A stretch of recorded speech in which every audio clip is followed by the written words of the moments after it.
We are live. Let me share my screen and kick it off. And share. And theme song.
And all right, everybody. Thank you, those of you that are tuning in and joining us, or if you're watching this on playback.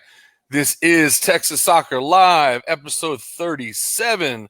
As always, I'm Sean Tellez, and joining me is Richard Romero and Raul Villarreal. What's up, guys? How we doing tonight? Hey, how's it going, everybody? It's good to be back here with another month. You know, it's amazing how fast this month has gone by and all the soccer that has happened that we missed out from the spring. Definitely. How you doing, Raul? Pretty good. Just a little bit sunburnt and pain, but pretty good. Hanging in there.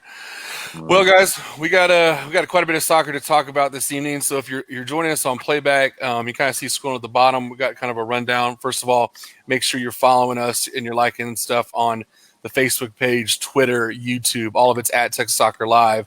And make sure you comment as you're watching, or if you're watching on playback. Tonight we got 4 kind of big topics we're going to be talking about. So some of you I know join and want to talk about specific things. Here's kind of the rundown of what we're going to be doing. We're going to talk about the MLS, which gets back into action this week after its tournament down in Orlando, and the Dynamo, who've been busy this week with some transactions, trying to make some noise. Next, then after that, we'll talk about the EuroLeagues. We'll kind of round them up because, believe it or not, European soccer is about to start again for France in a week, and for the rest of the continent in about 3 weeks, the middle of September. So we didn't get to touch base on our winners of last year's titles, so we'll talk about that. And number 3, we'll talk about Liga MX. We're in full effect, man. We're already 5 games through.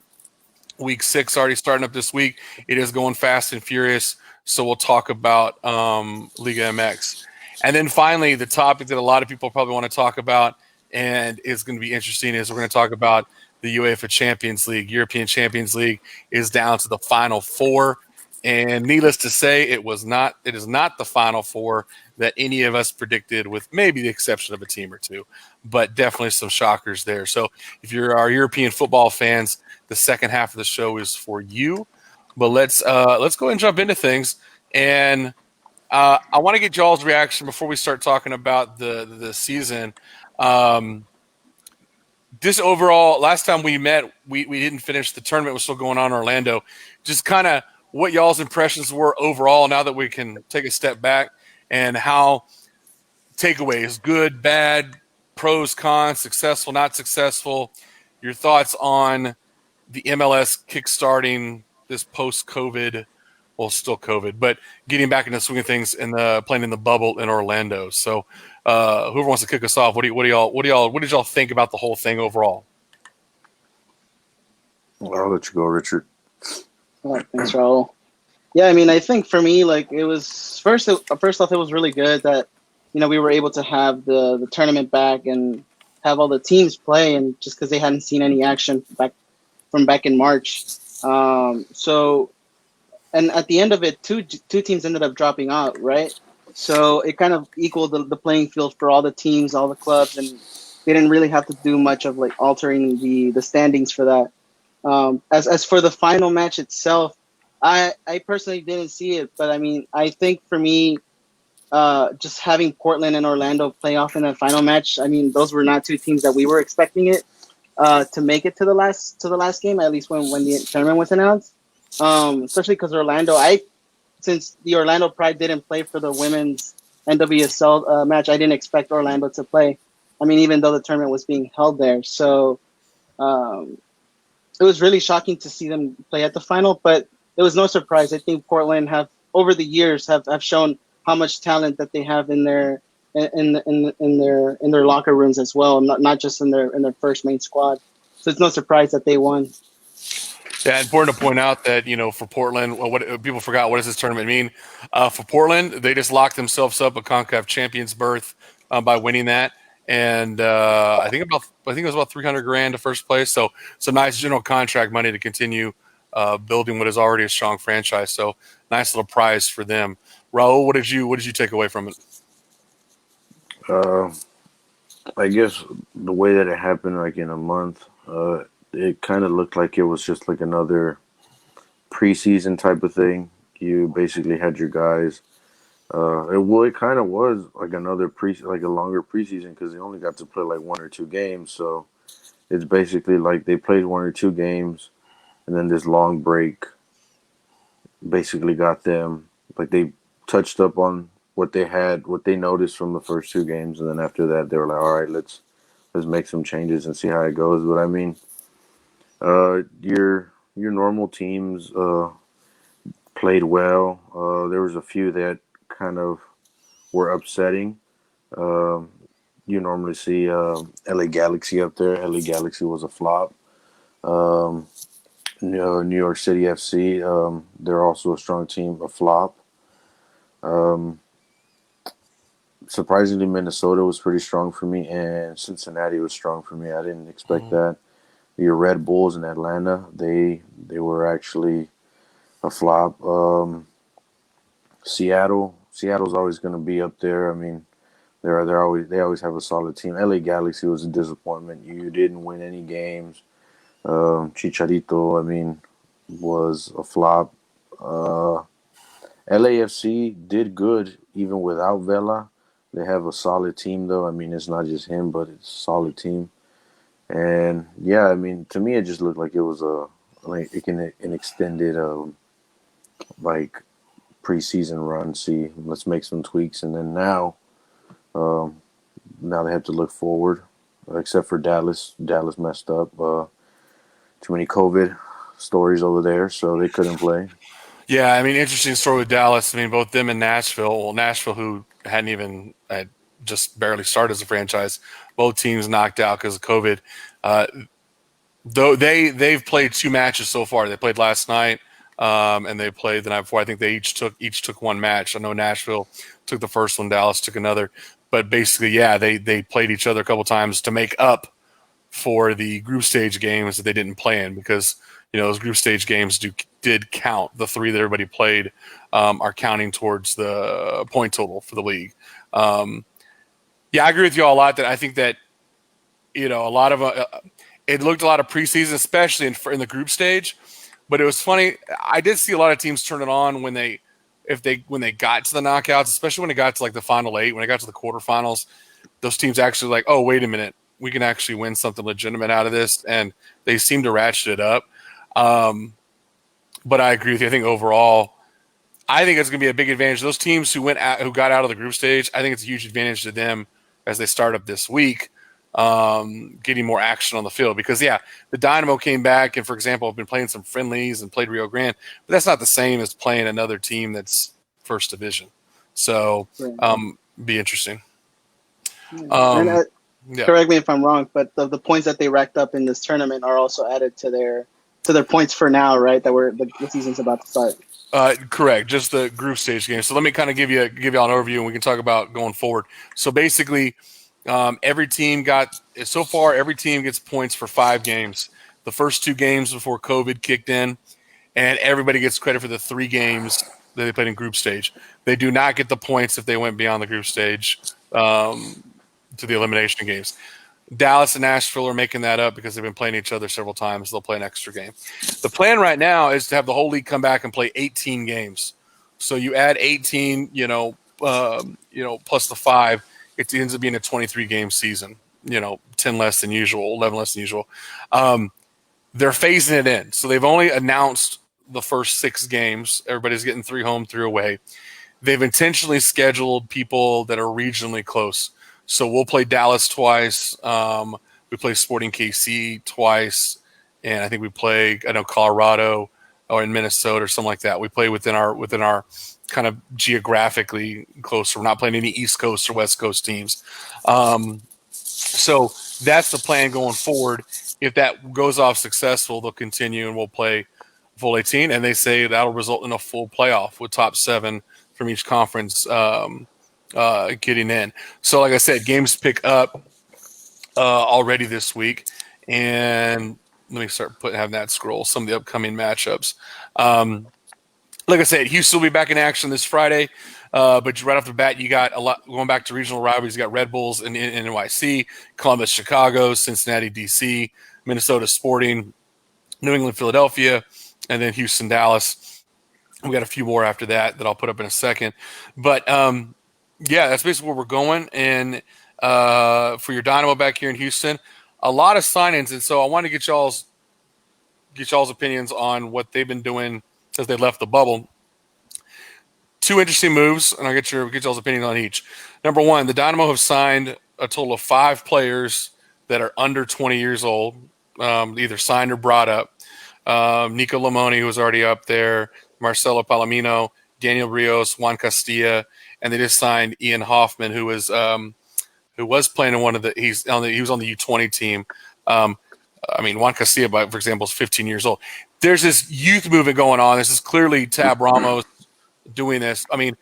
What do you guys see here? My take, first of all, is this is Tab Ramos putting his stamp and bringing who he wants to build up on this team. Is that what you should say? Do you think this is this a message to everybody else, or kind of what do you think the thinking is here, bringing all the youth onto this team? Well, you can go ahead. You go first. Okay. It's interesting to note that Tab Ramos is putting his stamp. I think it is like a call to action because it's letting him know, it's letting the players know and the whole squad that they don't, their job is not safe. It's kind of like a Piojo move, if you will, like bringing up somebody who's young, somebody international, who's probably going to take your spot if you don't wake up and play. He literally, he ended up trading him, one of the players for McNamara. McNamara, he's been someone who's been constant. We haven't really seen eye to eye with how he plays here and there, but I think he was one of the players I would have never expected him to be traded. And I'll correct you on that just real fast because McNamara was traded today, but there are 2 other guys I mentioned, so there's actually 7 new guys. There's 5 young guys I just mentioned. McNamara was traded for French national Wilfried Zahibo, who played for New England. He's a midfielder. He's played some time in New England. He played at NYC for a while during their playoff run. And we also signed yesterday Ariel Lassiter, who played in the Costa Rican League. He previously had played with the Galaxy for a while. A forward who plays the same position as Manotas and Ellis, who there's been talks of trades with.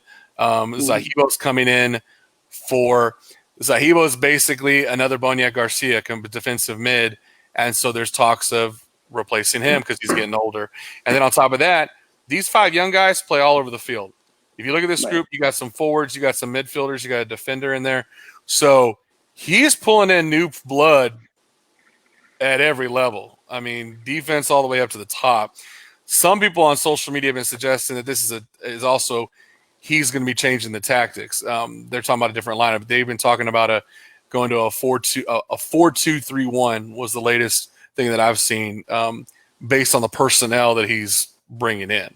So, and this is what we wanted, right? I mean, I don't think we can disagree. Like, this is something that we wanted. We wanted something revolutionary, something that would really change the image of the Dynamo, and I think this is what Tab Ramos is doing, and especially like giving the confidence to young players who, they're going to be the ones who are going to carry this team. Like, our team is starting to get old, like you mentioned it. Like, most of our good players are getting older, are in their late 20s, entering their early to mid 30s.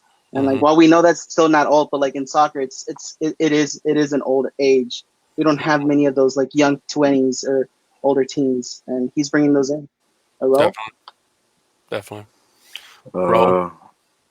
Like I see like what he's doing. He wants to bring up young talent, as long as he doesn't turn this into an all the time thing. You just can't get like happy with, all right, I'm just going to keep bringing young talent. No, at some point you're going to have to stop with this young talent, and you have to go get older guys, because these 15, 16, 18-year-olds, they're good. They're going to be the future, but you can't go out there playing 18-year-olds against like 30-year-olds who've been playing this game. Like, they're going to get beat up. Obviously, there's a lot of injuries, but like, I understand what he's doing. That's his thing, but don't get too comfortable with the youth, because this could also turn into like a Dortmund team. You're just going to be building youth, and then eventually you're just going to be making money, and that's well. I mean, the Dynamo do need money. I give them that.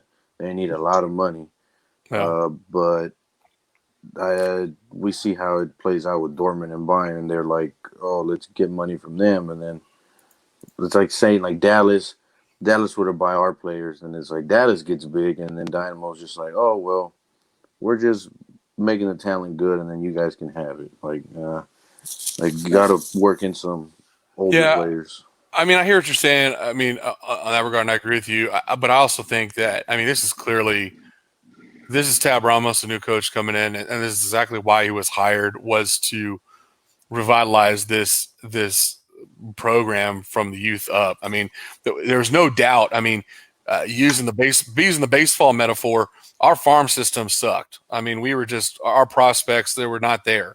No offense to Rio Grande Valley and the guys in the academy and stuff like that, but it wasn't the depth that it should have been. So I think this gives you a lot more options. I think he showed a good balance. Like I said, I'd be concerned if you did all these signings and he hadn't made moves for a more veteran striker like Lassiter, or a more veteran midfielder like Zahibo is going to come in and give a new blood, because those guys are in their, lower to mid 20s. They're in their prime. Are they the top caliber of the world? No, but they've had success. So I think it'll be a good mix. What I'm curious to see is what does he do with some of the existing pieces? For example, one person I'm very curious about. The older guys are going to retire or leave when they are. I think, Raul, you and I talked about it. Quintero doesn't have another team in him in terms of how old he is now. My question is, when you look at the people like Manotas and Ellis, who've been the cornerstones of this team now for 2 and 3 seasons, where is their future? Is there a market? We've heard all the rumors before about Manotas being floated out there.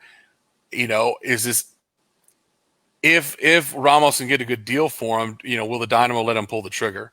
And if so, and my question is, what is a good deal for a Mauro Manotas or someone like that? And I don't know. Is it just for a lot of money at this point, or is it a sign and trade deal to try and bring in, a bigger international person for that slot? I don't know. That's the thing. A lot of those two guys, if they are taken out of the lineup, which is a big if. But if they are and they don't get the playing time that they were used to, because he wants to incorporate some of the younger talent and stuff like that, I feel like they're gonna opt out and say like, hey, you know what, like I want to look for another team because like I'm not getting the same playing time. I'm on the bench. Like I'm not I'm not doing what I want to do. So like let's look for another team. So he needs to be careful with that because I mean they're solid players, but eventually they're gonna get tired and be like, yeah, like this isn't working. Like let's look for somewhere else to go or something like that. Or they could go down to Mexico. I mean, who knows? Yeah. This is a team that's loaded up top now. I mean, that's why I was very curious about bringing in the audio Lassiter, because I'm just like, basically people said that means Pena's out, but you still have up top, you still have Christian Ramirez, people forget about. You still have Quintero, you still have Elise, you still have Manotas. It's going to be interesting how that battle up front shakes. I think the midfielder got stronger because I've never been a fan of Tomas Martinez, and I think that Zahibo could be a great spot in there. But yeah, it's iffy. I think I told Joel I can't make a final judgment on him. I need to give him not this season, but a full second season. I hope management and the fans don't get antsy, but you got to be patient. I said with Tab Ramos, it was going to be at minimum a 2 to 3 year process, and this year has been so screwed up. Can you really count it? So I think it's not going to be until the end of the 2021 calendar year before we have an idea of where this is really going. That's just my opinion. Right, and I think that would have been communicated to all the players, and then to at least like on the sense of professionalism. Like I feel like Elise and all and Manotas, I think they would have been aware of that, and if they had opportunities to go outside of the Dynamo, I think they would have taken them if they are not going to believe in this process. I do feel like it can get tiresome, but I think as veterans in this team, like they're aware of the limits that they've had before when Cabrera was there, that they're not going to have now with Tab Ramos, where now it's just about waiting and seizing their opportunity. And I think as a player, you kind of want that. You kind of want that competition, especially with a team who was able to win the U.S. Open Cup like 2 years ago, and like now, like they haven't done anything to like kind of defend that honor that they did. Like it wasn't that far long ago, right? Yeah. Oh no, and I don't know about y'all, and I'm gonna put this out. I'm gonna speak it into it becoming reality. I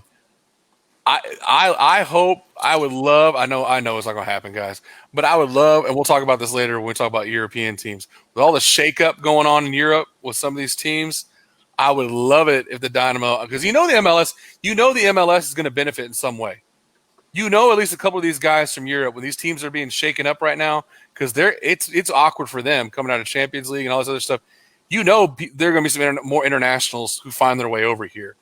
But I'm sick and tired of us never. I mean, at least get into the talks. throw some money out there or something. But I mean, I'm just dying for us to try and get in on guys who come from that sort of pedigree and culture, because that's the veterans I want. I want to bring that veteran culture from a winning franchise with history, and that you're going to find that in Europe, or you're going to find that in some of the more competitive leagues in Latin America, Mexico being one of them.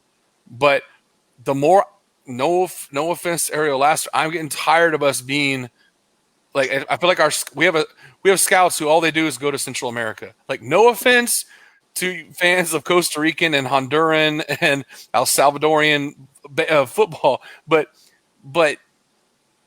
we need to like broaden our horizons. Like, we're not the Central American MLS team. I mean, apparently we are, but I just need to see some. I want to see some difference, and I think that's starting to be reflected in these signings.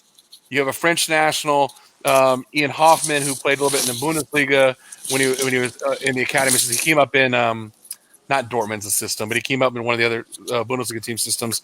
And you got a lot of these other guys who came up in our system. That's the sort of culture shift that I want to see Tab implementing.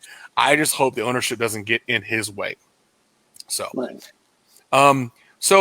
Quick, we move on to the next topic. Just real quick though, the Dynamo do open up back here at home against Dallas this Friday. It will be on local television at 7 o'clock.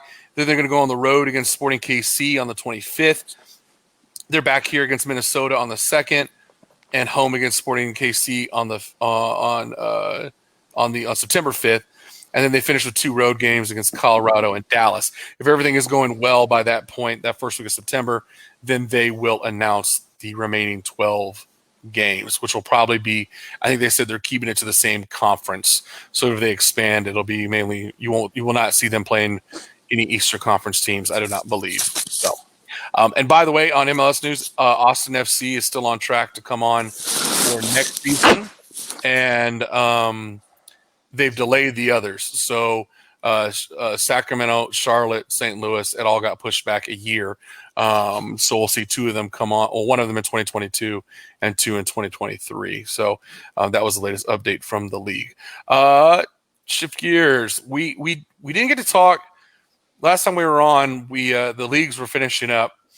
What I'm scrolling at the bottom is already the start dates for the leagues in Europe. Champions League isn't even over yet, and yet, yes, they are about to start playing again. That's why they're scrambling. But a couple things we didn't mention last time. We had mentioned Liverpool. Obviously, it was a no-brainer. Liverpool took the Premier League, and we talked about that. Another no-brainer that we mentioned, Bayern, who's in the Champions League, took care of business in the Bundesliga. Nobody could challenge them. We briefly thought there was a chance Real Madrid would screw it up. They did not screw it up. They won in La Liga, but they screwed it up in Champions League after that. In Serie A, Ronaldo and Juventus pulled away. That one was interesting. I did not realize this. It completely slipped my mind because I was so focused on Champions League and what was going on with the MLS. But I don't know if y'all realized, Inter Milan was only 1 point behind them. Juventus won 83, Inter Milan to 82. So that Inter Milan squad has made a turnaround because I don't know if y'all remember a year or 2 ago, they were terrible. Weren't even in the top 4. And then, yeah. So what, any thoughts for y'all on Europe? I mean, I know we're going to get into Champions League in a second, but as these teams finished up, once again, they did their version of a shorter season and post-COVID, playing with no fans. Any takeaways from any of the European leagues? Obviously, the French league never did resume play. But the 2 teams we didn't mention last time, any thoughts on Real Madrid getting another title or Juventus getting another title? Right now, it seems like the teams that we thought were strong in the past, and they were strong, it seems like it's coming down to a fall. They're not as strong as they used to be. A lot of these players are getting old. A lot of them are leaving. A lot of the young talent isn't shining out as much. Eventually, Real Madrid players, in probably the next 2-3 years, they're going to call it quits. So they're not going to be as strong. The talent obviously is going to be good, but for them to step up to the plate and be as good as like the Ronaldos, the Messis, the Nanis, and stuff like that, because that era of Real Madrid and all that, that was a dominant era. Like they took over soccer. Juventus, they were always good. They always had a solid lineup. Some of those players, they don't really catch my attention. For me, they don't have the caliber that they need to be on that team, but I mean, they make it work. But yeah, a lot of these teams that we looked at and we always seen like, oh, these guys are the best teams out there in the world. Like nobody can beat them. There's a fall happening, and some of these shittier teams, you can say, are actually building up. They're starting from scratch, and they're getting somewhere. And for them to be 1 point away, 2 point away, like that's, what more could you ask? Which is pretty good because I'm tired of seeing like the same teams over and over again. Give me something new. You definitely can sense the race tightening in a lot of these leagues. Not all. I mean, I guess maybe Premier League would be one exception, but on the continent at least, you're seeing if a team's not falling, they're definitely not. It's a combination of both them. I agree with you. A combination of them not as strong, but other teams, as we're going to talk about a little bit, Champions League, other teams becoming stronger and able to challenge them. Richard, do you have any thoughts on those two in particular? Yeah, just something that's coming to mind is the fact that like it's interesting like how a game can be defined whether you played at home or not, and how much that home advantage used to play a factor. And it really didn't. Like we got to take these factors out of context because, I mean, especially for Real Madrid, like I'm surprised that they won. I think like when we, at least for me, like I was over here thinking this year was going to be Barcelona's year. They're going to take all the trophies out. I mean, we already know what happened there. Like they didn't win. They let that title go because they were in first place when COVID had just begun. Yeah. So they let that escape. The team in Serie A, I'm not too surprised Juventus didn't lose. I mean, they were points ahead. And I think Napoli was always the one who was closing in. But for me, the two teams that surprised me outside of like Internacional was Atalanta and Lazio. Like I think these two teams have usually been like Europa League contenders, or have just escaped that like 6th, 7th, 8th place in the table. But Atalanta, like we were talking offline, it's like Atalanta have come a long way these last 2 years. They eliminated and won the Coppa Italia last year. So much, not too much of my surprise. They're the ones who have been like improving out in Serie A. It's unfortunate that we didn't see Ligue 1, but well, and the standings reflect that. I mean, Atalanta and Lazio finished in 3rd and 4th with 78 points. I mean, they're only 5 points out of the title with Inter Milan. So those teams that we're expecting, they're doing that. Definitely more competitive. And as we've talked about, Raul and I've mentioned before, what's interesting, when I'm watching over in La Liga, I'm still waiting for the perennial 3rd and 4th place teams, a.k.a. Atletico and Sevilla, to actually do – this is their chance. This is their chance. This season coming up, because as we're going to get into a second, Barcelona is about to blow that thing up and about to go into rebuild mode, and I don't know how fast they're going to be able to do that. Real Madrid's aging as well. Like, if Atletico and Sevilla cannot capitalize right now, they're never going to capitalize. Plain and simple. Last thing before we move on, because we mentioned Juventus, any thoughts on our old bearded friend Andrea Pirlo taking over as manager of his former team Juventus, which by the way, I mentioned Raul, he's younger than his goalie. So that tells you how young he is or how old Buffon is. But yeah, I mean, what do y'all think about this move? Because I have such mixed feelings about former players becoming managers, especially becoming a manager so recently in retirement. You know, you see a lot of former players come back later, or they start at a lower level. But I can't name one time that I've seen a recent retiree player take over a first division team and it's gone like great. Like I can't think of it. There's not many. So do you think Pirlo will be the exception, or will it be kind of the same old same? I don't know. Well, I think for Pirlo, yeah, go ahead, bro. I think it's an exception. I think Italian soccer, he knows that soccer. I feel like he's going to go in and, because I mean, Zidane's not really Zidane's French, but I mean, look at him. He played with Real Madrid and he showed up and he did good, and then he left, and then they realized like, yeah, he's the reason we were winning, so let's bring him back.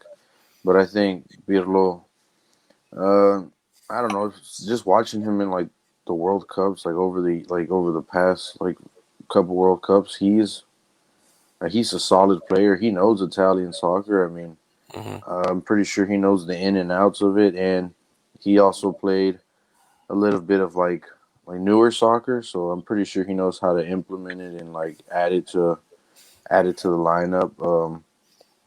And the players on that team have to respect him. I mean, it's Pirlo. I mean, the guy's a solid player. But yeah, it's true. Like a lot of these like retired players, they normally start off smaller, like start off small clubs, and then they build their way up. But I mean, or they go back to the academy systems. I mean, a good example, one of his peers, Totti, when Totti retired from Roma, he's with Roma right now, but he's in there. He went back down to their to develop players, to develop the academy system, where you would think when you're still young enough, you're a young enough retiree if you're in your 40s, that you can still physically can move like a player still.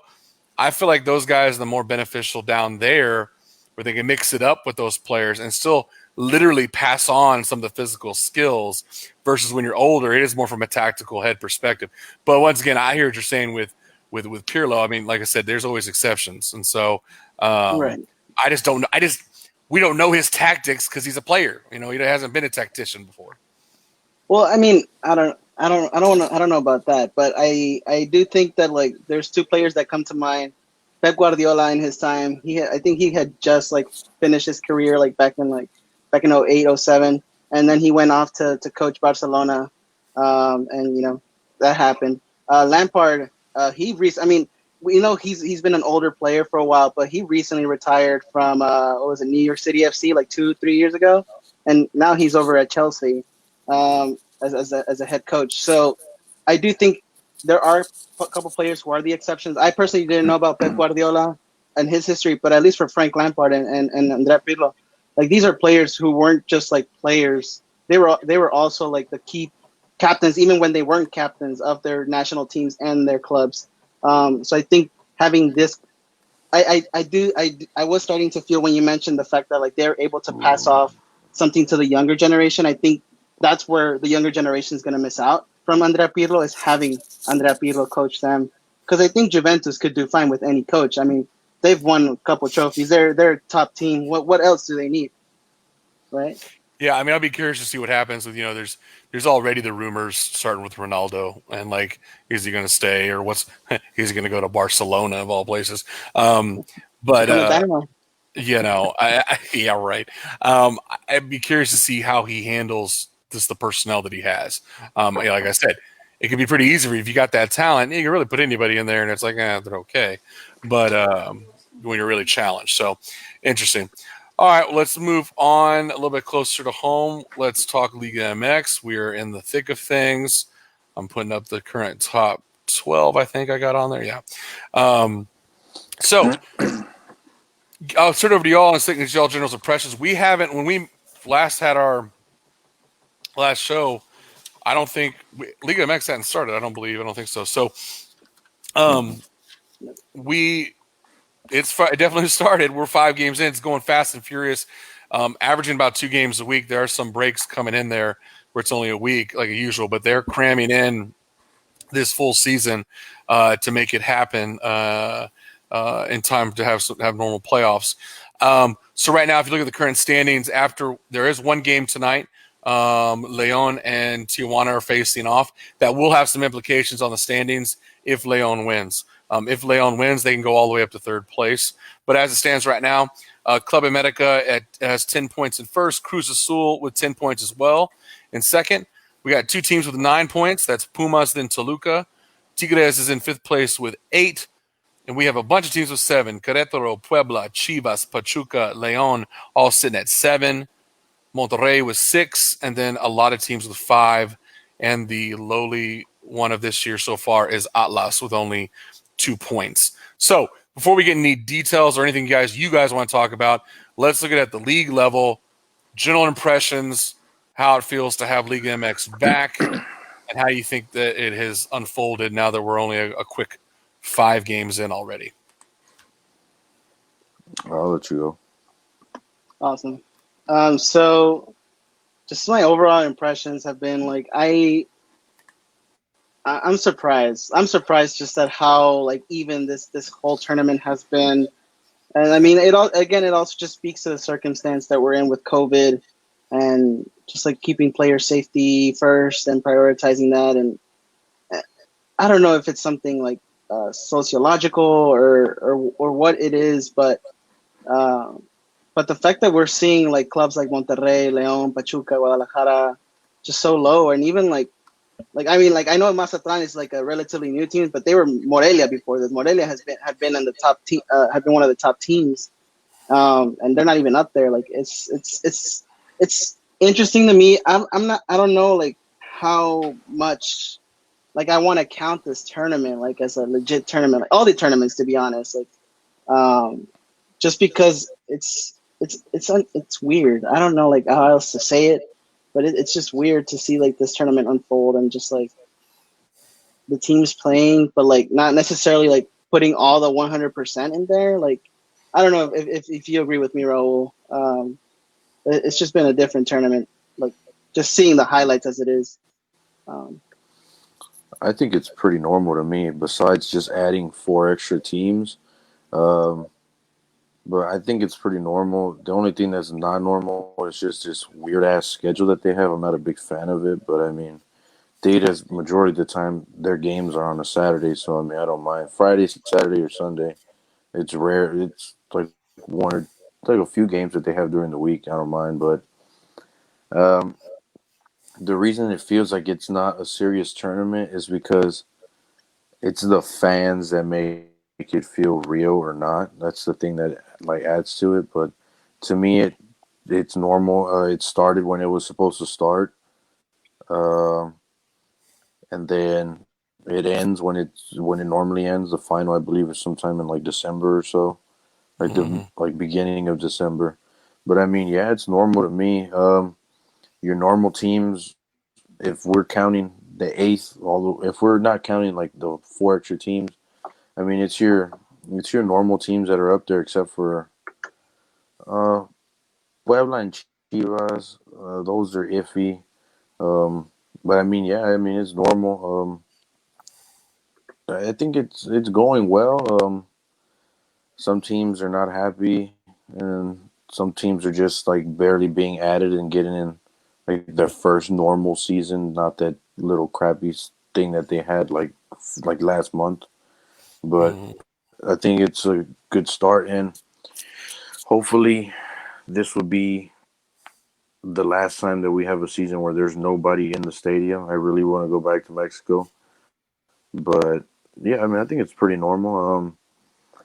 There's been like it's kind of weird for 5 games in this season. I think there's been like 20 something red cards already. Um, there's been a few games where you expect the team that you pick to win, but I don't know. It's just kind of weird. But yeah, it's normal to me. You have your teams like America, Cruz Azul, Pumas, which is weird. You see them up there now, but they're gonna get separated eventually. I don't really have the only thing that scares me is having Cruz Azul up there. Having that they almost won it this past season, there's something going on there because I don't know. I don't really feel comfortable with that. And then they also have a money laundering and cartel stuff going on in that club. I don't know. There's actually talks of them being kicked out of the first division, and I hope so, so they can go 30 years plus another God knows how many other years. But like it's I don't know. It's pretty cool. I like it. I don't like how they added 12 teams. Like it's stupid, but the format is kind of good. That like all right, like 9, 10, 11, and 12, they have to play one game to see like who stays in and whatnot. So Mhm. well, no, I'm sorry, 5 through 12, they all play and they figure out who stays in, who stays out. So it should be pretty interesting. I'm hoping my team stays in the top 4, but we'll see how it goes. I kind of feel I guess I'll take the easy way out here. I agree with both of y'all because on to Richard's point, it does feel weird in this sense. I think what makes it feel weird is the speed in which stuff's being played and the environment in which it's being played in. It just seems like it's going by. But I also have to agree with Raul. When you look at those standings, it's kind of what we expect out of Liga MX. Unpredictable. I mean, in other words, from first place down to 16th place, there's only 5 points. It's only 5 points separating first place to 16th place out of 18. I mean, if you want to go just the ones who are rated 1 through 10 is only separated by a game, 3 points, first through 10th place. So that's what we expect. I think this time. I think what we'll see develop, like we usually see develop, is once we get about 2/3 and we get into that last third of the season, we get to like match day 13 or so, 12 or 13, I think we'll see the true top half of the league start to separate itself.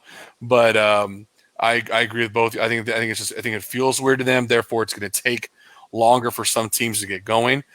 Now, it surprised me if you look at Cruz Azul Club America, that little stupid tournament. I mean, yeah, it's dumb, but they were playing. and some of these other teams weren't playing. So they were a little bit more warm than what they were saying. And just to back up, I looked it up because I was curious. Just so you know, Raul, one thing that I can brag about, not that I want to brag about this stat, Monterrey's Stefan Medina leads the league in 4 yellow cards in only 5 games. Quite impressive. On the other hand, if you look at goals already, I mean, there's been some goal scoring. I mean, big time already. Canelo for Toluca, Guignac for Tigres. Let's see, Juan Ignacio for Pumas. All have 5 goals. Viñas for Club America with 3. Jonathan Rodriguez from Cruz Azul 3. So they've been scoring like crazy. And yes, the fouls have been. I mentioned Medina, but like every team on here has someone with like 3 yellow cards and a whole bunch of. Chivas, for example, has like 4 people with red cards. So, yeah, I don't know what's going in after 5 games, but the refs are definitely – and I don't know. Does that influence it? I mean, we talk about Mexican refs all the time, Liga MX and all that stuff. But is there an added element because the fans aren't there? I don't know. Or because the refs are – I just don't know. There is a lot of – I hate we have to be like this, but you always have to have some doubt that there's some funny business going on, and I hate that we have to be like that. But as we all know, with all 3 of our teams, there's always some funny business going on, and everybody in between.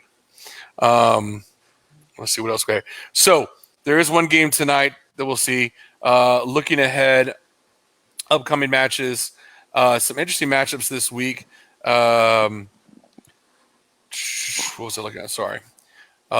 America and Monterrey play this week, which will be interesting. Tigres and Toluca, which initially, you guys played previously. Tigres now is going to turn around and play Pumas. I was curious, Raul. I mean, you guys lost to Toluca this past week, and you're playing Pumas, who's ranked the same. They're ranked number 3, so a critical game for y'all if you want to gain and get in that top 4. What are your thoughts against? I know you believe he's going to beat Pumas, but once again, Pumas and Cruz Azul, there's these 2 that we always like to dog and make fun of, but they're up there now, 2nd place, 3rd place. Do you think Pumas will give Tigres a run for their money this Saturday? Looking at the past history, no, I don't think so. Looking at the past history that we've had with Pumas, playoffs, regular season, it's always a win for us. I think we're going to win. Most likely we will. This past game against Toluca, it should have been 2-2, but that goal that they scored and they checked the VAR, it was offsides. I don't know why they marked it as a goal, but it was offsides. He was clearly offsides. And we didn't have our goalie. I think 2 or 3 of our goalies are out due to COVID. So our main goalie is out right now, and our backup is out. So we had to use a 20-year-old kid. Which the goals weren't his fault. I mean, he did his part. He played well. But we have a stacked lineup. We got our players. Pumas, it's one of those teams that's always, we're up here. Next thing you know, they're going to be in like 10th or 11th place. Like, they don't even worry me. Like, they're going to fall. They're just having a good run because they're matches that they've played right now. Wait till they get farther down the line. It's like, okay, like, all right, we're getting our asses whooped now. Like, now these are the hard teams. It's not. They're just like Cruz Azul. I don't think they're gonna stay. They're not gonna stay in top 4. Maybe like 8, 7, 6 around there, but they won't be top 4. Well, Monterrey. Yeah. Monterrey. They haven't had one win in all of 2020. They've been asking to get rid of Mohamed already. They want to get rid of him. They actually want to clean the whole front office out. They want to clean everybody out, but I agree. There's too much money. Blow that There's crap too much up. money in there. There's too But much they have money it, no? invested in there. And they're the most like their lineup is super expensive. Like all the players that they have, it's the Yankees Liga MX. It's the Yankees Liga MX. It's the Red Sox. It's the Dodgers. And it's like it makes me mad the amount of money they've thrown at this and the waste because like that last game they tied 1-1 and everyone talks about Pabon how old he is. Pabon was still rocking it. I don't know if you all saw that goal, but that highlight of the Pabon goal from last night, that boy's still getting it, and they're wasting it. They're wasting Funes Mori's talent. Funes Mori, if he's smart, is going to take all his goals and stats and go to Europe or go somewhere else and get picked up because he has the talent to do so. But he should have done for the winter because he might go back to River Plate. He might go back home. He might go back to Argentina and go there. Pavon, he might get if they start cleaning out. Eventually, he's gonna leave. And then the goalie, I'm sorry, but I don't know. Their defense is crap. Like that goal that they scored against them. Like really, like what is going on? Well, and almost in all those ties, we have 3 ties this year. They've all been results of late opposing goals. They can't. It's kind of like we talk about the Dynamo, right? Can't close out at the end, can score, but they try and park the bus. Can't park the bus. That's exactly what's going on with Monterrey. I mean, for example, I would not be surprised Saturday. I'll get my hopes up, and all of a sudden, like it's going to be a tight, like 0-0 match with America in the first half. Then all of a sudden, like Monterrey gets a goal, like 60th minute, and they end up like losing 2-1, 3-1 because they just let America rattle off. I mean, that's what's sad about me because like. From top to bottom on this, they're such a weird team to call, and I'm glad I don't bet on Liga MX like for money because A, that's crazy to try to do that, but B, if I were to bet on Liga MX, I wouldn't try and bet my own team. I would not try and bet Rayados because they're the most unpredictable and hardest to bet team because they will play up to like the Americas and Cruz Azules, and they'll get up for the Clásico, and then they'll drop some bullcrap to Necaxa like that late goal. It's just it's consistency is what I'm trying to get at. It's just inconsistent. That other teams, much as I like to hate on Cruz Azul before, Cruz Azul has now been consistent going all the way back to last season in this little middle of the season crap. And now I don't think they're going to last, but the longer they keep going, they're establishing some sort of a pattern here. I'm saying the same thing for Rayados. Thank God last season didn't happen. I mean, being last place, it was just a disaster. I don't want it to become a trend. You know what I'm saying? Like I'm seeing what I'm trying to do is I can see Cruz Azul changing their story, their narrative, and I see Monterrey doing the same thing, but in the opposite way, in a bad way, changing their story. And if you're not careful, you put together 1 or 2 seasons like that, that becomes your story.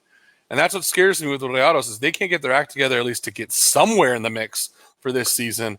You could see a big let's blow this place up next season, as we get into a true offseason, maybe into next summer when we get into a true offseason. So I don't know. You guys got any thoughts on any other teams in particular in Liga MX? Like I said, I think we covered our 3. I think we talked a little bit.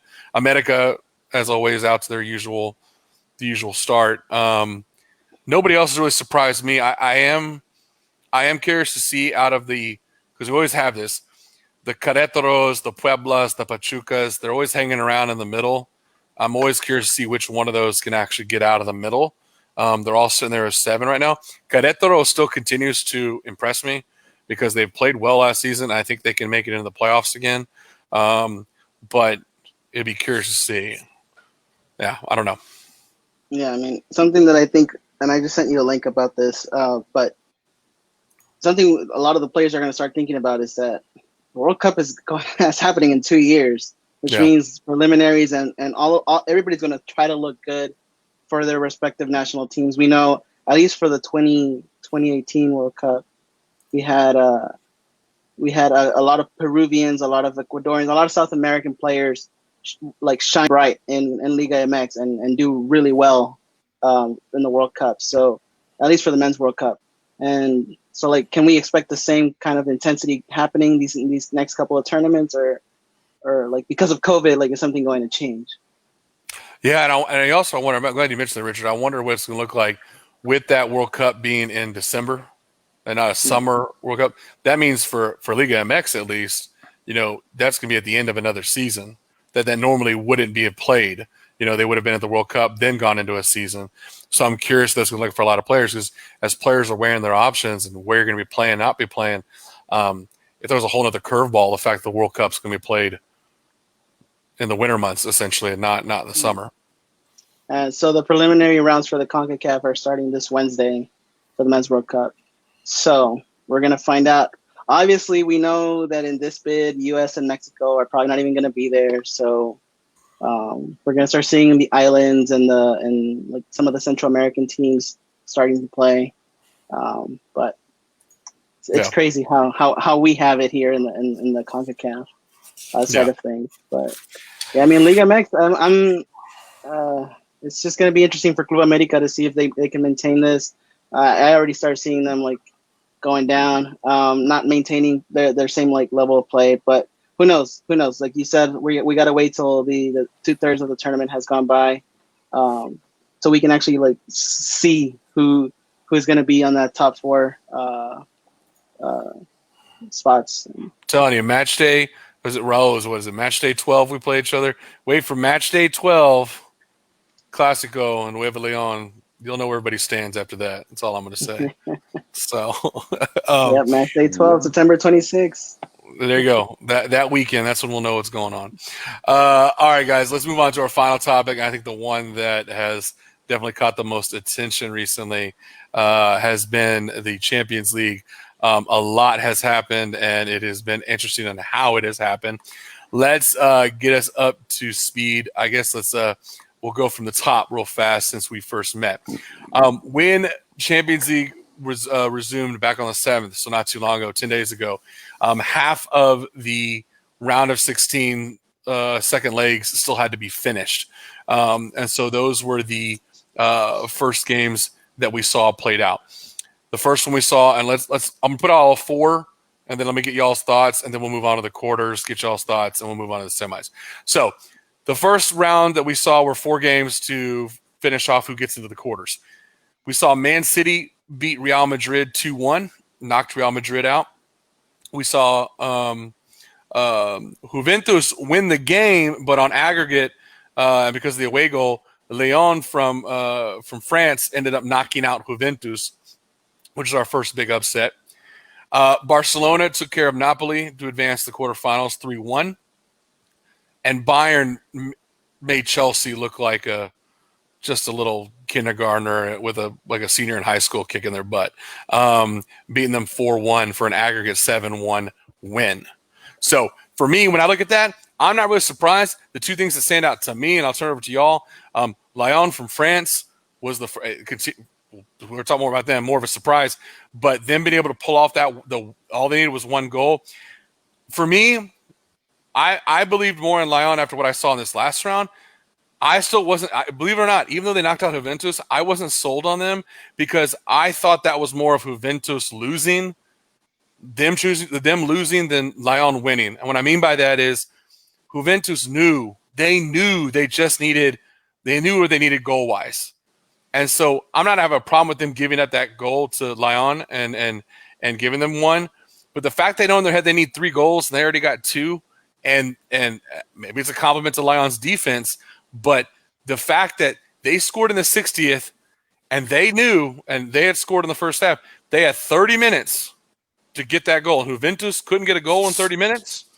And that when their Champions League life was on the line, that's why I didn't really believe them. Now, I'll save it for next round, but I do believe in Lyon now. I did not then. The other one for me, womp womp, Real Madrid getting shot down as usual. I was part of me with all those Real Madrid fans, how loud and boisterous they are. You brag about your league title and then you go in and get slapped. So that's what stood out to me. I wasn't surprised by Barcelona and Bayern. What were y'all, any of those games stand out to you for a good or bad way? You can go first. Well, none for me. I'm in the same boat as you, Sean. Yeah. I know Raul had mentioned we had talked about that Bayern-Chelsea game. I mean, what do you think it is about Chelsea has had – I don't know what it is about Chelsea. They can't seem to break through. I mean, they're always in the Champions League, I feel like it, at least for the most recent years, consistently. But do you think it's that Chelsea just can't break through, or is it just that they ran into another really good team again in Bayern?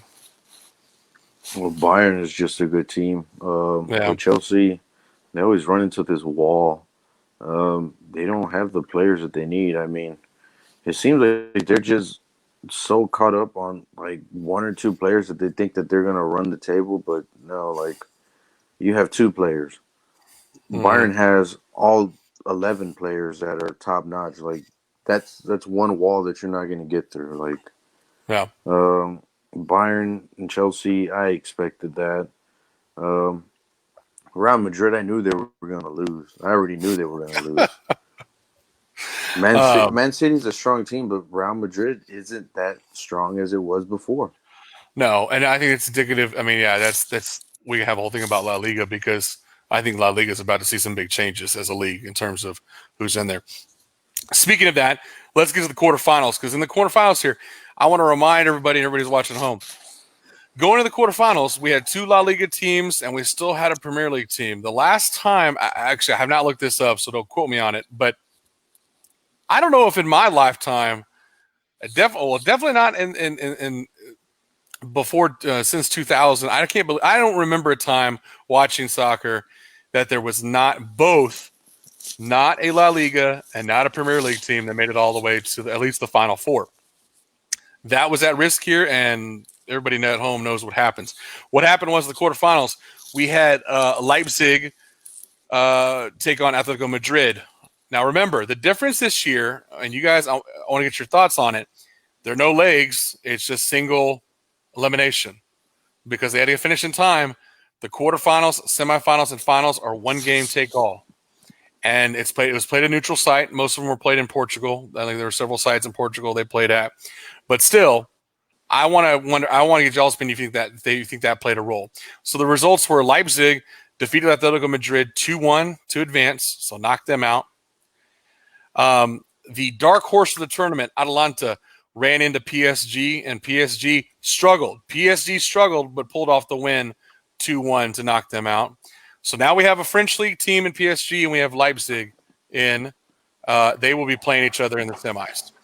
On the other half of the bracket, we have Man City runs into Lyon, and Lyon destroys them. I mean, dominates the ball 3-1, but it was not that close. It was dominating performance. Man City just, I don't know, ran out of gas or something. And then I was having flashbacks to the 2014 World Cup. I was having flashbacks to Brazil and Germany as Bayern and Barcelona took the field. I mean, good Lord. In the third minute, was it Mueller that scored in the third minute, I think? Mm-hmm. And then I was like, oh, God, here we go. I mean, quite frankly, take away the two because one of those two goals was an own goal. It was an own goal by David Alaba that Suarez scored the only legit goal for Barcelona. Good God, guys. Let's start with that game. Your reactions to Barcelona not only losing, but getting absolutely slapped by Bayern, and that insult to injury, Coutinho, the player on loan, scores two of the goals in the 85th and 89th minute, just a slap in your face. I mean, two goals by Mueller, Persic, Gnabry, Kimmich, Lewandowski, and Coutinho had two. Holy crap. I mean, what's going on in Barca, guys?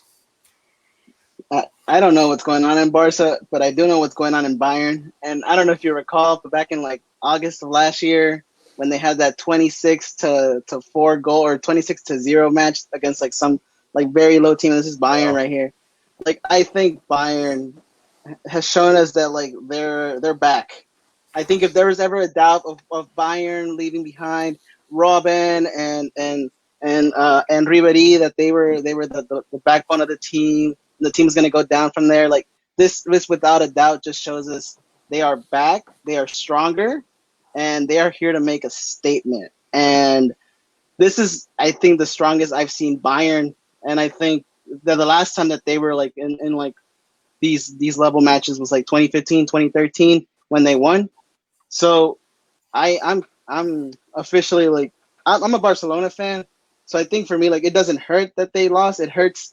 It just I'm more excited now, like, because there's not competition. Like legit, like we have a legit competitor here who's about to show everybody off. Because that's some depth right there that they have in their team, and a lot of young players who are gonna like just make a statement. and they have. Yeah.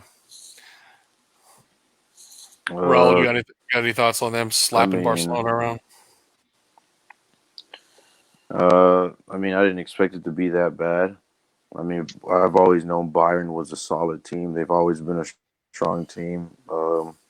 Most German players, they know how to play. Like I've seen them play in the World Cup, and then they go back to the German national team basically calls Bayern and says, "Hey, I need your players for the summer. I'll give them back when it's over." Like that's it. Uh, so I Well, mean, they're solid. multiple national teams call Bayern now. Poland calls for Lewandowski. Coutinho's playing for Brazil. I mean, the level they got on there, I mean, just international players is insane.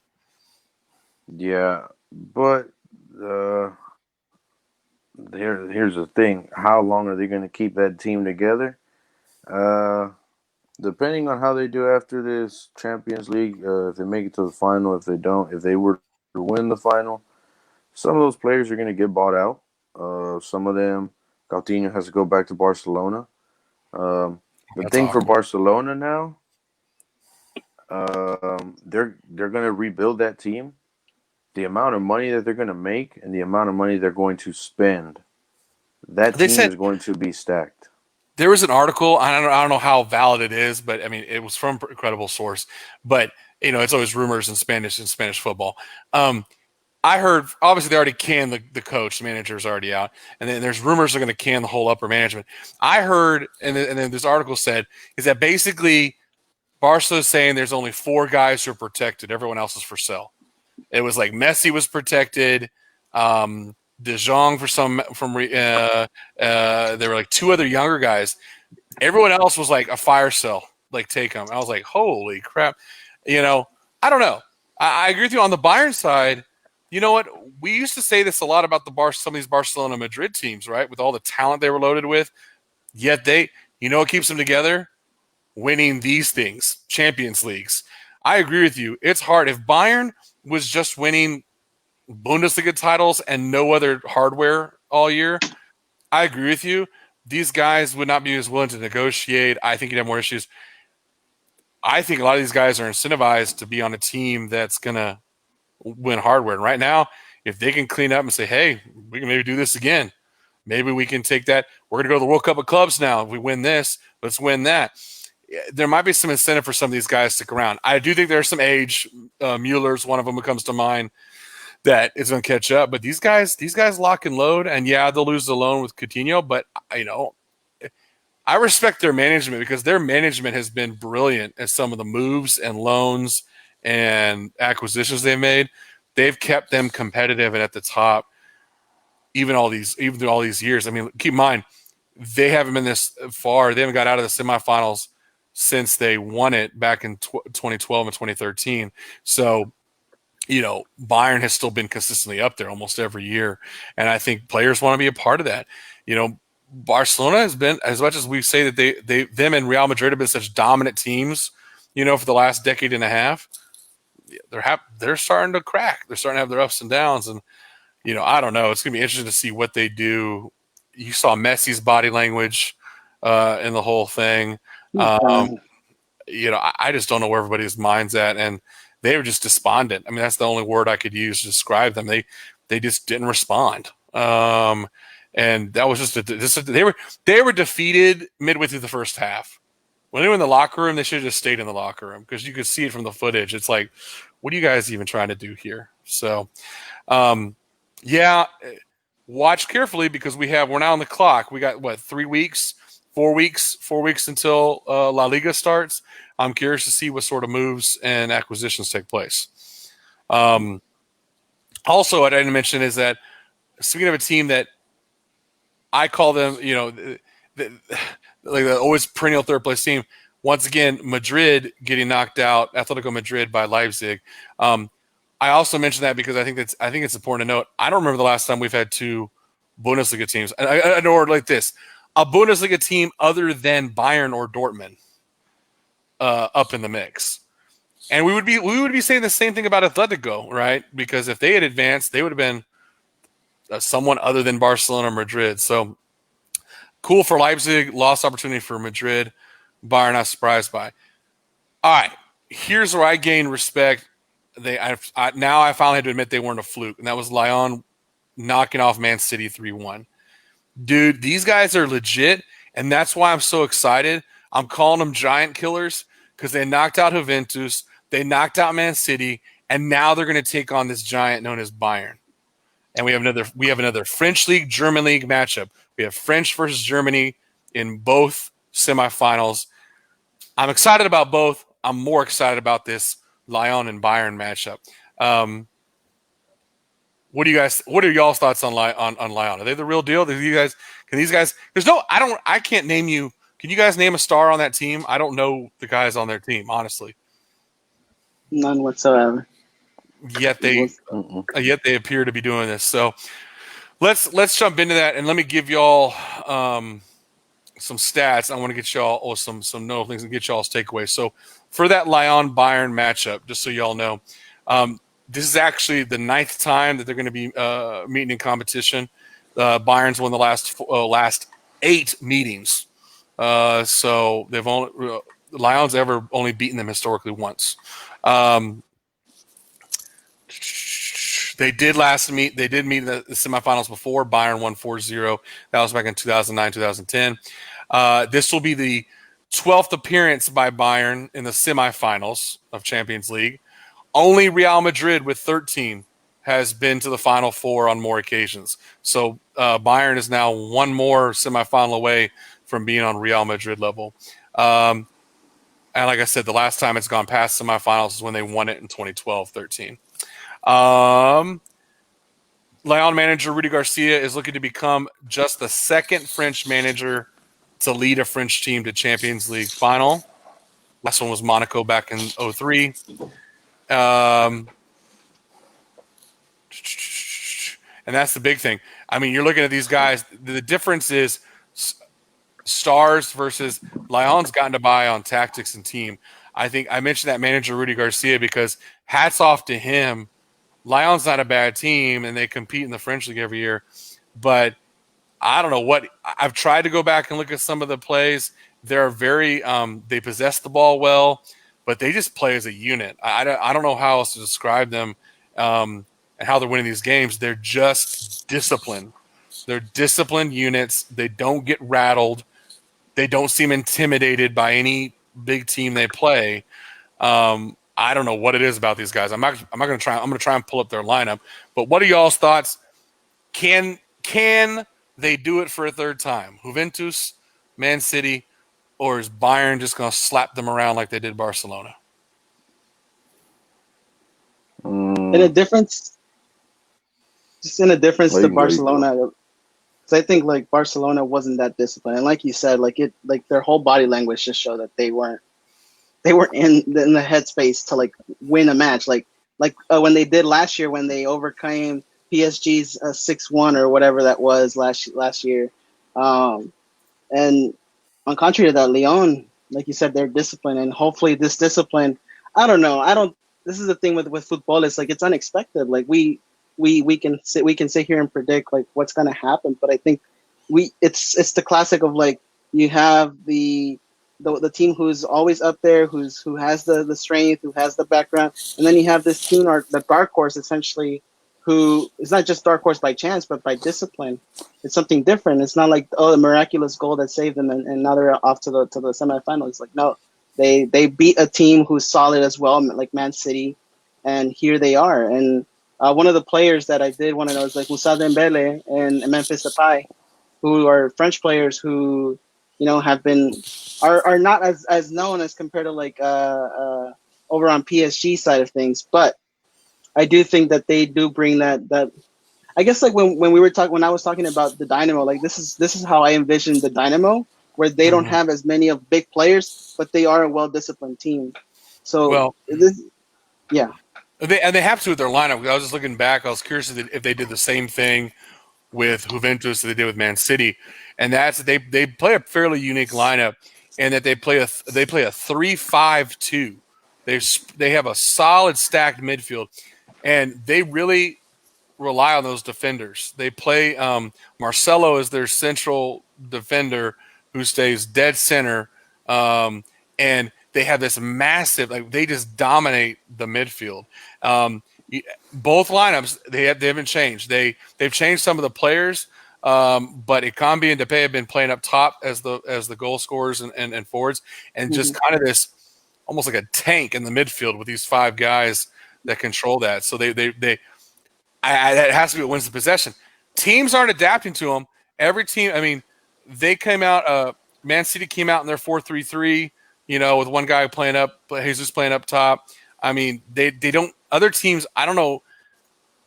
The challenge, what's going to determine for me is Bayern going to do their homework? And I think Bayern's going to do their homework. I think Bayern is a more tactical team. So my question is, Lyon's not stupid. They got away with it once against Juventus. They got away with it against Man City, and it worked. They know they can't run out the same lineup and tactics against. So it's a little bit of a chess match between the managers here tactically because, I think they're both very disciplined teams. I actually wouldn't be surprised if we see a relatively low-scoring game. If it's a possession game, really a lot of exchange possession in the midfield, and really just trying to exploit those little openings when they happen. I could see easily I could see it going how it's gone for Lyon with a 2-1, 3-1 type match. I'm not calling either way right now because I don't know yet, but I could see it being within 1 to 2 goals. That's just my opinion. And that's what makes it exciting. Like, I think the fact that we don't even want to take a side to who's going to win just because it's so unpredictable. Like, I don't know. Like at least that match is on Wednesday. But for tomorrow we have PSG against Leipzig. Who do you guys have there?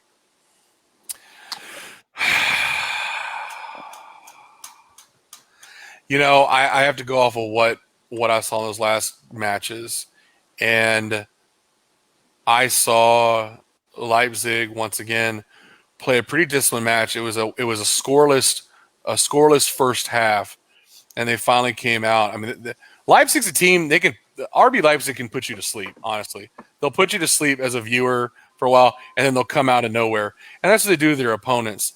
PSG. The more the story for me is, I don't think they're that strong. I mean, Atalanta, no offense to Atalanta, but they're Atalanta. And that game was 1-0 Atalanta up until the 60th or 70th minute when PSG finally woke their butts up. And so, no, I take that back. They didn't score till the 90th. It was 1-0 until the 90th. And then they gave up 2 goals in the 90 and the 90 plus 3 to PSG. PSG was able to do that against Atalanta. If PSG comes out the same way, they're not going to beat Leipzig. Plain and simple. I think that's the case. So if you put me on the spot, I'm going to say Leipzig because I don't think PSG is. I don't think their head's where it's at. Maybe that sparks something, but the number. I don't know if you guys saw I won't call them highlights. Neymar had so many open shots. I mean, good Lord, the misses that he made with wide open shots. I don't know if his head's not there or what's going on with that. Mbappe had to come off the bench. I mean, I don't know what was going on tactically there. If I have Mbappe in a Champions League game, I'm starting his butt, and I'm coming out the gate running. They didn't do that. I don't know why. Well, he's hurt. Well, he's hurt. He had a bad injury. Clearly, when he came in, he was good enough to get them back in the game the last 10 minutes because he gave the assist on that 90th goal.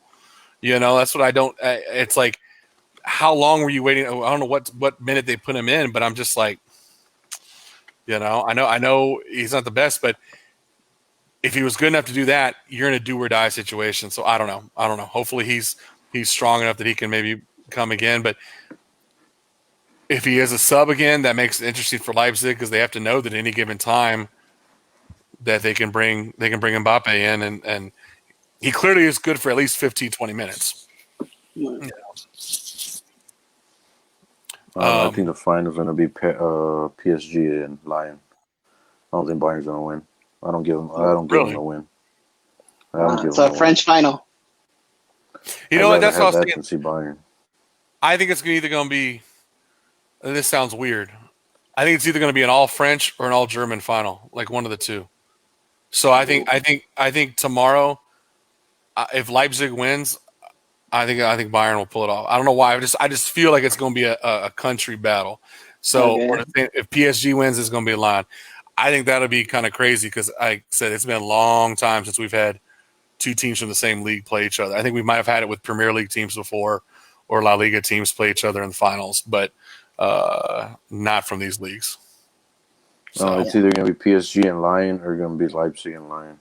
I don't give Bayern. Oh. Like I just don't see them winning. where's Okay. the doubt from Bayern coming all of a sudden? I mean, they just slapped around Barcelona 8-2. That's not confidence for you? After seeing them at the 4-2, I knew the game was over. Messi was walking around. Piqué was shit. He obviously had a goal that he could have scored, but he didn't. Busquets had a goal that he could have scored, but he didn't. Suarez was running around. I mean, that he did what he had to do. Messi walked around half the game. I don't blame him. I would have started walking also if my defense was shit. The goalie did what he could. They just gave up. Bayern scored the goals that they were supposed to score. They scored the easy goals that they needed to score. But there was a few where it was like, okay, like those are kind of difficult. But those were goals that they should have scored. Just Yeah. like the goals that Barcelona should have scored, they should have. But I don't know. I think they said they didn't even like practice like the last couple 3 days or something like that. I was like, why would you do that? Like, what is wrong with you? I mean, Right. I give it to Bayern, but I mean, looking at the way that Lyon played, if you are able to hold teams to only scoring a few goals, then yeah, I think you can beat Bayern. I could see that happening. Their defense Yeah. is obviously something better than Barcelona, so Right. And I will make excuses for Barcelona. I mean, they did what they did. They have their own like problems behind the scenes or whatever. And like you can say like Messi, like in his case, like I don't know. I don't want to say it out loud, but like what's in my head is the fact that like he's still haunted by the 2014 World Cup. All the shots that he threw at Neuer were right at Neuer. They were not like his usual like upper 90s or whatever. And the fact that like that was his best shot. His best shots were to Neuer. It wasn't like it was like a Neuer's like big save. No, it was like he got all the balls that that Messi threw at him. And Yeah. Piquet did what he could in the back line. But all the rest of the defense, like you said, Raul, like they weren't good. They weren't good. I'll tell you who needs to go take a long walk because he's an idiot because he runs his mouth. It's that boy Arturo Vidal running his mouth saying, "Oh, this ain't some Bundesliga game you're about to play," and then you come out and that's what you throw up Vidal. God, that guy is such an idiot. I'm sorry. I just if you're gonna talk trash like that to Bayern, you better back it up. And he's the player who was traded with Coutinho, right? Yeah. But I mean, he's experienced the top of the world Barcelona when he was with Bayern. I mean, he got his ass whooped to Barcelona, so that's why he said it. I mean, well, which makes it even more ironic. It makes it even more ironic that he said that because he's talking about Bayern's going like, "Hey, look, we're not one of these pushover Bundesliga teams," and I just find that so ironic now in retrospect because you got your ass beat by a Bundesliga team that you used to play on, and who's in the other semifinal? Another Bundesliga team. You know, they're supposed to be pushovers. Who is not in a semifinal? No one from La Liga. No one from Premier League. You know, no one from Serie A. You know, the big three dogs. Nobody's there. So and don't get me wrong. That's Vidal. That's typical. He's Mr. You know, I want to get you riled up. I'm going to get in your head. And that was his tactic. But clearly, if you're going to be that kind of guy, that's your style, you're going to live and die by it. In this case, he died. You know, he didn't live by it on this one. So, and yeah, Messi just didn't. I mean, he was just walking around, like you said, after the first couple goals and just seemed. I think he was already out of it back when the La Liga season ended. Mm-hmm. For whatever reason, when they couldn't catch up to Real Madrid and they gave it up to Real Madrid, he just seemed like, F this squad. I just want to get a new team, all this stuff. And I don't know. Who knows what's next for him? I hope he makes it. It's that and taking away the second leg. I mean, yeah, I would put in 100% one game and put in 100% the second game. But if I'm already losing like 3-1, 3-2, and I don't have a second leg, I don't care about this game. Like, it's whatever. Like, oh well, it's already over. Got to get ready for the season coming up. It's that second leg that kills the whole thing. There's this big debate going on right now. I've seen a lot of people on Twitter and going back and forth, and people high up in UEFA that they're debating whether they like this or not. And there's some people that are fans of this that are saying actually we should go to single elimination on stuff, make this tournament faster at certain levels. So they're saying after the knockout to go to single elimination. So and a lot of people are fighting back, like you're saying no, with exactly the point you're making, which is it's only fair that you have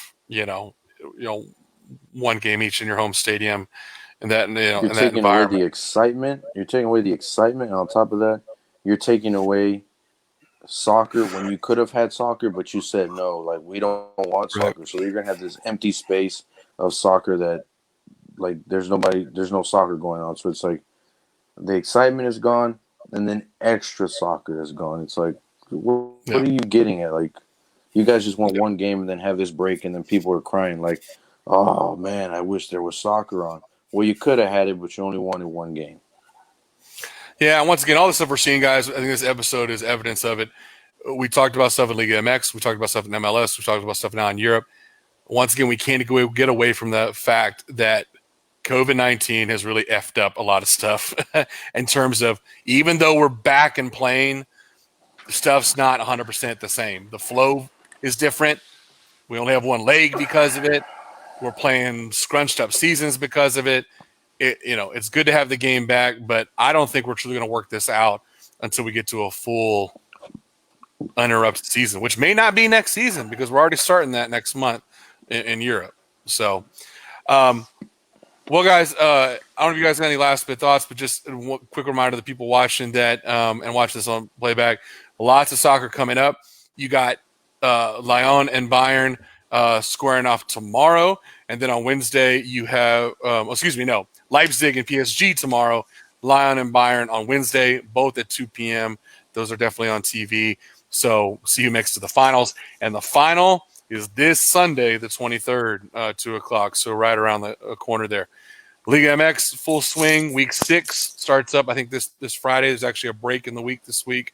But this Friday, Liga MX kicks up with Week 6. MLS is back at it Thursday.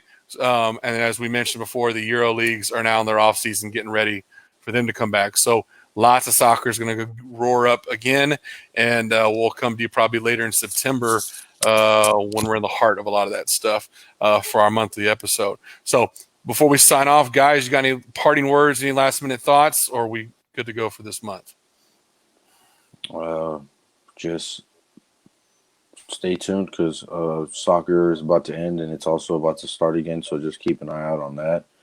We're already at the end of the year. We only got a few more months till the end of this year, and then guess what? We start soccer again. So we're basically might be too soon to say of a countdown. We're on a countdown to the World Cup. We only got 2 more years, so we're almost there. Let's just hold on, and hopefully there will be people at the World Cup.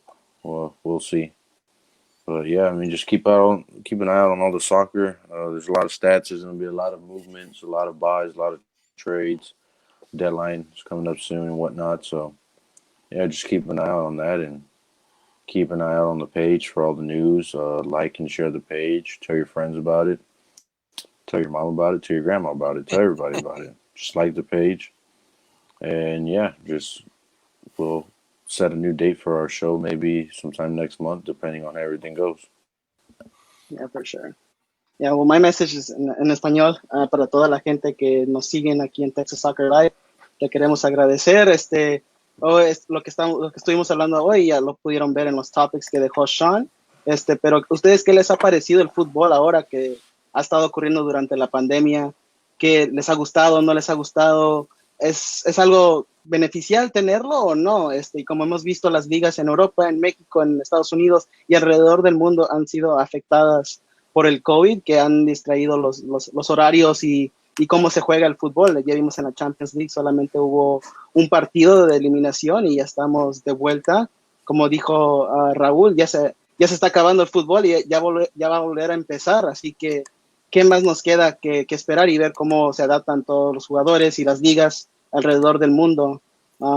Quiero también darle un special shout out a Sean. Sean, a special shout out for you because I'm sure like every week you'll have your weekly rundown of the MLS, and I'm sure once the Champions League goes down, like you'll have your update. So I'm sure everybody else will be tuning in for that once you have that up, or if you have that in your plans. Definitely. I'll be coming back now that the MLS is resuming. I did a couple during the tournament, but I'll probably end up doing a weekly MLS little 10-minute thing, probably on Sundays, summarizing the week in the MLS.